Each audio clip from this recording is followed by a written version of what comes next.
boy, how you doing? I'm sorry. So, sitting here, it is 10:09 at night on Monday, January the 4th, the year of our Lord, 2021. The Knicks just won a game that they had absolutely no business whatsoever of winning. The likes of which has me, it ended like 10 minutes ago and I'm still rattled. I'll be honest with you. I do not have all of my, I made a joke about Nets Daily the other day on the pod about he doesn't have all of his faculties about him. Well, I am not in possession of any of my faculties right now. Let me tell you. I just tried to go and we're shifting over, trying to figure out how to do more efficient post games. I just tried to go over and do it on YouTube Live. Of course, I fucked that up because I tweeted out the studio link and not the actual link. So I ended it early because I'm like, no one's seeing this. I should end it. And then I realized it was actually working. And I'm like, well, this sucks because the Knicks just had, this is insane. Against the Bucks, whatever it was, 8-9 days ago, the Knicks had what I called that night the best win they've had in years. And then 2 nights ago against the Pacers, the Knicks had what I called after that game the best win they've had in years. And then tonight against the Atlanta Hawks, the Knicks had what I am calling again the best win that they have had in years. So no, I am not going to talk about this win for a mere 3.5 minutes. I have a little bit more to say about it. All along, as the preseason has gone on, the early games when they were losing, I mean, it's still early, obviously, but like every step of the way, they do little good things. Quickley does some good things. Randle does some good things. RJ does some good things. Mitch does some good things. Austin Rivers does some good things. All of these people are doing these little good things. Alec Burks, we haven't seen him in a while, but he does some good things. Kevin Knox. We thought he was dead tonight, and he came back doing some good things. Every step of the way, the tried and true, those of us who have been here for longer than just a couple of days, we keep saying it, they're still bad. Just things are happening, good things. We like what we're seeing. There's progress being made. Tom Thibodeau is a much better coach than what we had the last few years, although God knows that's not hard. But we have continued to maintain a semblance of poise and reservitude. Is that a word? I don't know if it's a word, but I'm using it as a word.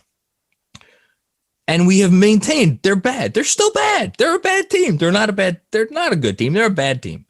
But let's take what we get.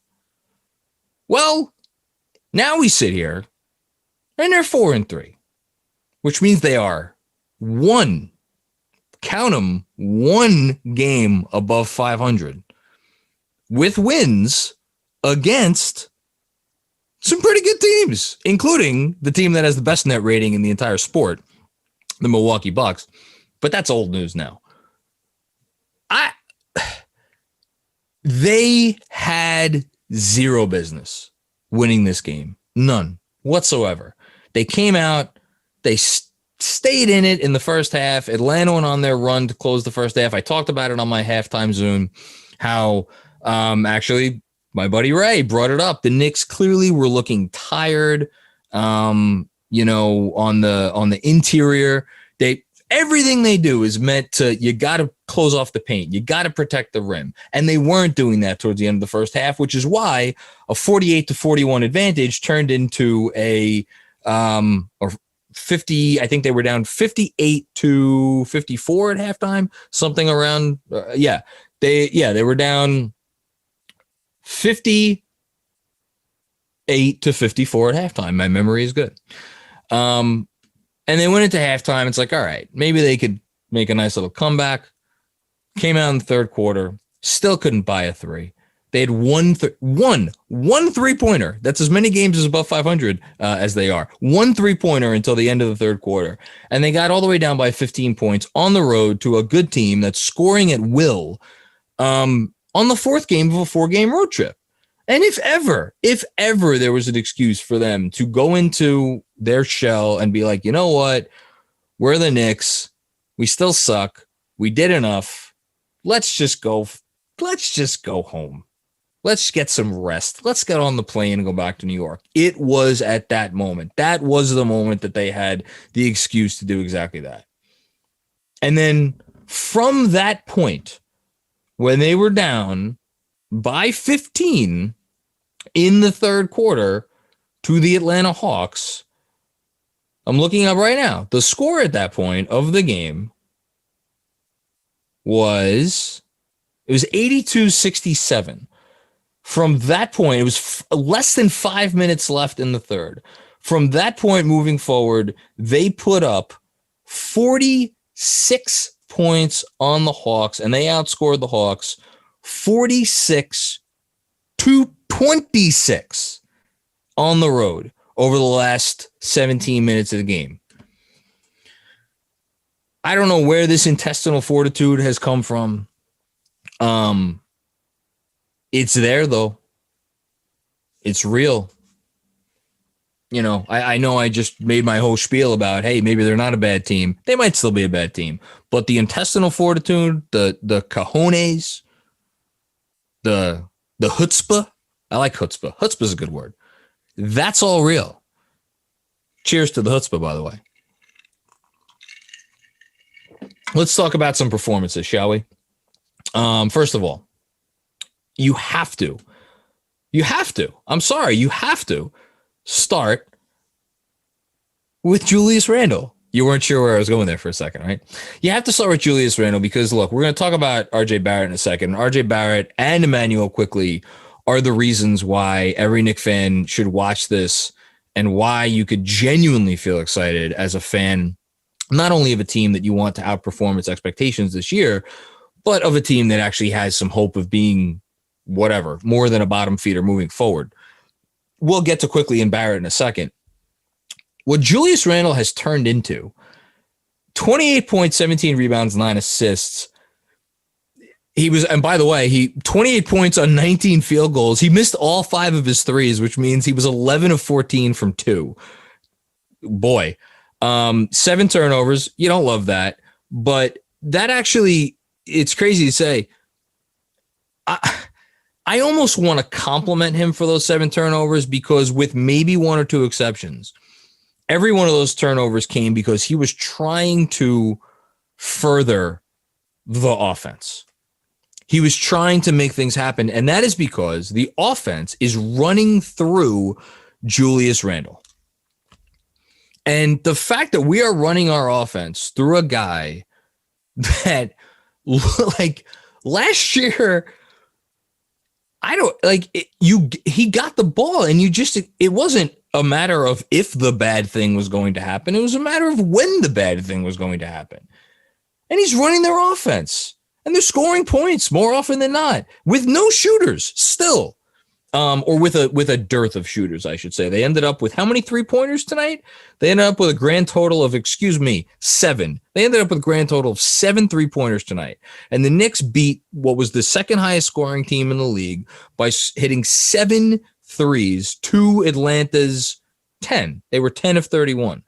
We'll talk about the 3-point defense before I get out of here because I do want to touch on that. But Randle is just, someone asked me in the halftime Zoom, when do we start having the all-star conversation in earnest?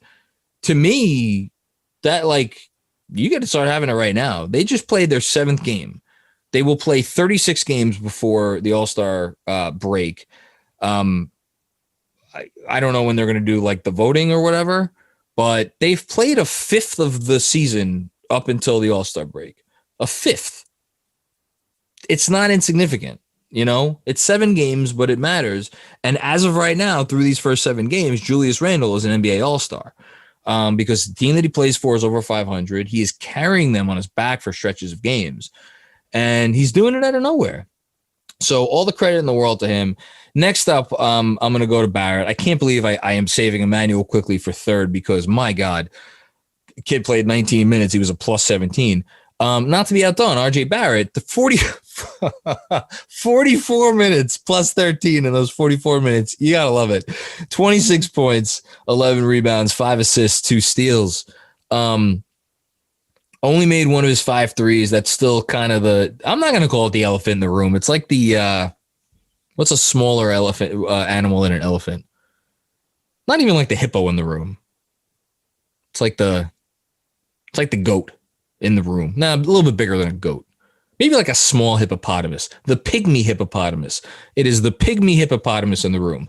The 3-point shooting is there. We know it has to come around. Otherwise, his ceiling as an NBA player is only so high. But he knows that. I know that. You know that. Everybody knows that. There's no use really talking about it. The point is, he's still able to have productive games like he did tonight when he's not hitting the 3-pointer because, like Randle, if you take away those 5 3-point attempts, RJ Barrett was 9 of 14 from the field.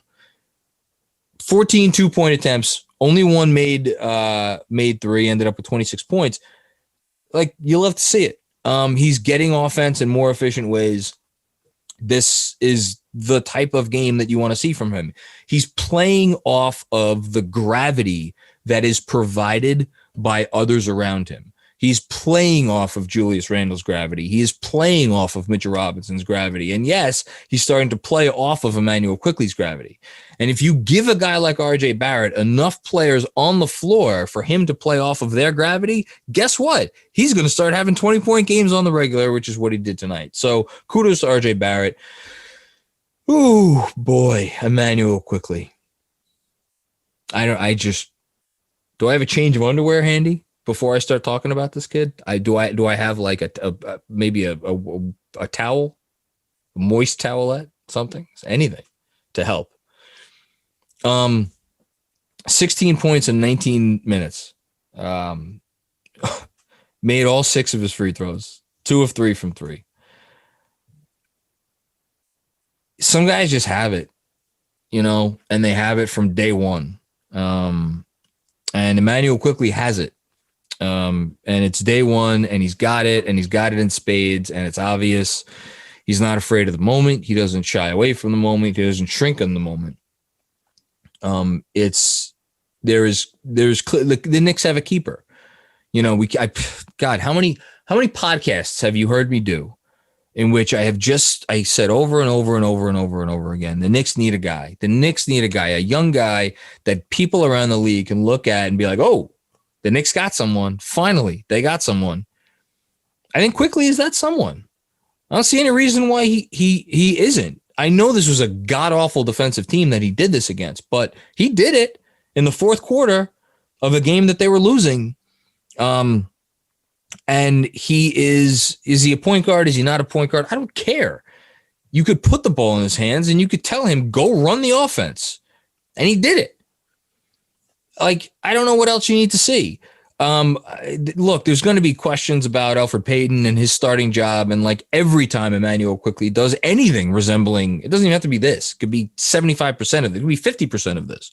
There's going to be the questions the next day. Oh, should Emmanuel Quickley get the starting job? Tibbs isn't going to give Emmanuel Quickley the starting job. You know why?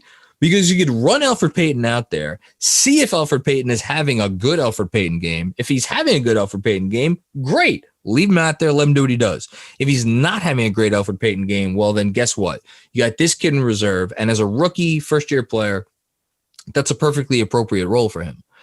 I was thinking of an analogy for Elfrid Payton. I needed a drink before this one because this is a little wacky. He's like a golfer that like carries around his golf bag on the course, and he only has one club in it. It's a club he likes. Let's say it's what was your favorite club? My favorite club was always, for reasons I cannot explain, I always loved the 5-wood. I don't know why. I always loved the 5-wood. It's like me carrying around my 5-wood and no other club. Because Elfrid Payton on offense does one thing and one thing well. He only does one thing. He's not a threat from outside. He is just drive to the hoop, use your little dribble hesitation, try to get to the basket to either set up the lob or convert a bucket. And when he has it going, as we've seen already a couple times this season, that's enough. But if it's not going, you kind of wish you had other clubs in your bag. And unfortunately, Elfrid Payton, he's the 5-wood. And I love my 5-wood, but I was a decent golfer once upon a time. Even I didn't always hit my 5-wood great. And even more appropriately for this analogy, there are times where you're going to need other clubs. There are going to be other situations when you're going to need a pitching wedge or a 7-iron or, a putter. And Emmanuel Quickley, man, he may not have all the clubs in his bag right now, but he has quite a few. I've been sitting here talking for I don't know how long, and I haven't even mentioned the name Austin Rivers, who, again, talk about my newest favorite Knick. Just big threes, big defense. It's everything you want. I'm going to wax poetic a lot about Austin Rivers this year, so I feel like I'll save that for a future video or podcast. Knox turns into a different player when Quickley's on the floor. You love to see it. Reggie Bullock, another quiet game. Interesting to see what happens there. Eventually, will he stick with this 5-man rotation? He seems to like it.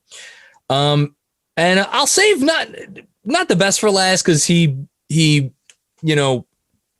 it's appropriate that I'm saving Mitchell Robinson for last because here's why. Mitchell Robinson is the last line of defense for this Knicks team on defense. And that's a big ask because, they're not gifted with great perimeter defenders. Like they don't have a Kawhi level wing or anything close to that on the perimeter to kind of shut down the opposing team's best guys. So you saw a lot of times tonight, Mitchell Robinson was put in situations where he had to make difficult decisions around the rim. Did he always make the right decision? No. Was he always perfect in his execution? No. But you could see him on every possession, just working through it. Where am I supposed to be? What am I supposed to be doing? What's the right move? And this is progress in real time. And he only played 28 minutes tonight, but I feel like those were a big 28 minutes. I feel like this staff, when I'm watching all these guys, is going to sound insane. I feel like the coaching staff has had a bigger influence on Mitchell Robinson than they have on Julius Randle because Julius Randle, this was always in there. If you had watched him in his career, this player was always in there. It's a matter of he had to be willing to bring it out. Mitchell Robinson, they are fundamentally changing how effective he is as a defensive player. And on offense, the guy is just, he does what he does. So, I think I covered everybody. It was a really good win. It was a really, really good win. And look, I am through the moon. The Kool-Aid is here. It's a glass full of Kool-Aid. It's a new brand of Kool-Aid, actually. They just debuted it tonight. It's smoky Kool-Aid. Mr. Kool-Aid man he's at the factory, man. He doesn't quit. And look, the team, as much as I made a big stink of it to start, they're gonna lose. They're gonna lose games this year. But I had 9 months off to write a bunch of newsletters. And the theme I kept coming back to through all of the wondering and worrying and hypothesizing and everything about free agency in the future and trades and draft picks and all of this bullshit is just whatever they did this year. And we talked about this on the podcast, so I'm sorry if I'm repeating myself. They couldn't be a laughing stock anymore.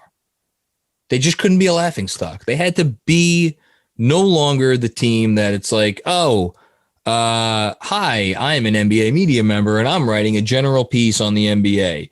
I need a zinger in my third paragraph. What can I do? Oh, let me say some bullshit about the Knicks. They needed to stop being that team. That's all. I don't care what their final record is. If they play like this for the next 65 games, you take it. And let the chips fall where they may. And I mean that both in the good, in terms of how many wins they get, and the bad, in terms of what their draft position is. Because you don't win in the NBA if you're a laughing stock. And sure, you could watch this and be like, well, you're the asshole because they're going to lose out on Cade Cunningham and Jalen Suggs. Well, guess what? There's a 30% chance ending up with those two guys if they win 0 games for the rest of the year. So if that's how you want to go forward with your fandom, more power to you. It's not how I want to go forward with mine, because this is New York, and this is a team that should attract good players who want to come play for a team that can get out of its own way. And finally, it appears that they are a team that can get out of its own way. And it doesn't seem like fool's gold. Not to me, at least. All right. I think that's all I got. This was fun. I'm sorry I screwed up the YouTube live. I am the least technologically savvy person in the history of people, but I will get it right. So starting on Wednesday, knock on some fake wood over here. If you check the YouTube channel and you, I should be able to tweet it out. You will see my post-game reactions on YouTube Live. We're going to get this right, I promise. And shout out most of all to Andrew Claudio, who tried as he might to get me to not screw up the YouTube Live. Unfortunately, even some things are too tough for Andrew to handle. But a bigger shout out for him for getting this video up promptly, as it were. The Knicks win. The Knicks are above 500. Enjoy it. I don't know how long it's going to last. It's going to last for at least 48 hours, though. And you better you better bet I am going to enjoy the hell out of those 48 hours, as should you. All right. I'll see you later. Peace out.